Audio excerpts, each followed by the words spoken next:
In this video, I'll be showing you how to calculate percentages in Excel sheet. It's a very simple method, so if you find this video helpful, be sure to drop a like and subscribe. But anyways, getting into it, it's very simple to go ahead and do this. Now, calculating percentages in Excel comes down to a simple mathematical formula, part divided by total. Excel handles the heavy lifting by letting you write the division formula once and formatting the output as a clean percentage value with a single click. So what you want to do is click on the cell where you want the percentage to appear. So let's say it's right here.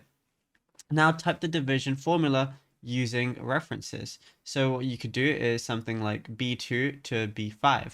So all I want to go ahead and do is do equal sign and then B2 and then slash B5 like so.